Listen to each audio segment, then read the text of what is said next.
আসসালামু আলাইকুম বন্ধুরা, সবাই কেমন আছেন? এই দেখুন, আজকে একটি খুবই মজাদার রান্না দেখাবো।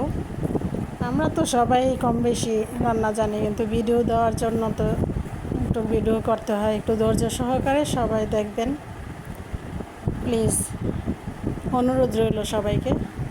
এই দেখুন, তরতাজা ট্যাংরা মাছ নিয়ে এসছে আপনার ভাই। এই ট্যাংরা মাছগুলি দেখতে এত ভালো লাগলো। এখন এগুলি আমি কাটবো।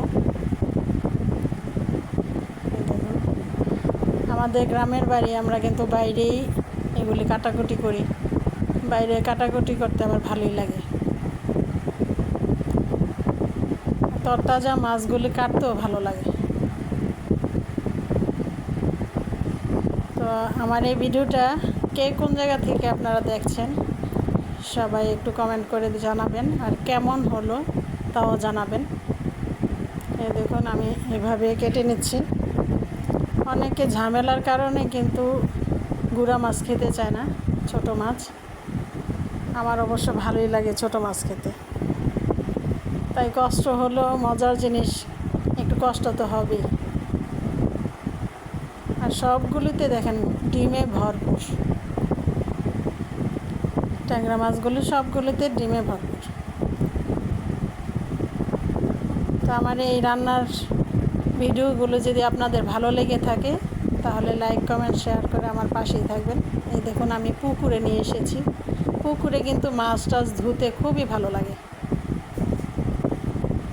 এখন আবার ভেসিনে ধুয়ে নিলাম ট্যাপের পানি দিয়ে।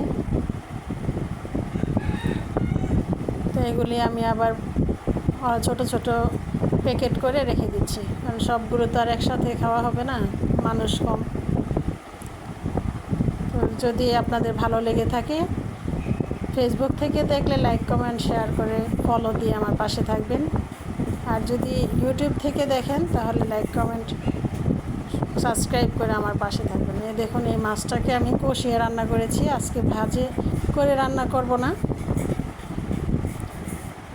এই তরতাজা মাছ কিন্তু এভাবে কষে রান্না করলে খুব ভালো লাগে। টমেটো, পেঁয়াজ দিয়ে এভাবে আমি শুকনো শুকনো করে রান্না করেছি। তো আমার মতো আপনারা কে কে এভাবে খেতে পছন্দ করেন অবশ্যই কমেন্ট করে জানাবেন। দেখুন, আমার রান্না কিন্তু হয়ে গেছে প্রায়। এখন ধনে পাতা দিয়ে দিব।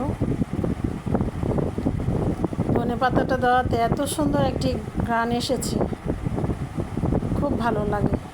তো এই দেখুন, আমার রান্না হয়ে গেছে। তো এতক্ষণ পর্যন্ত আমার রান্নার চ্যানেলটাকে দেখার জন্য অসংখ্য অসংখ্য ধন্যবাদ।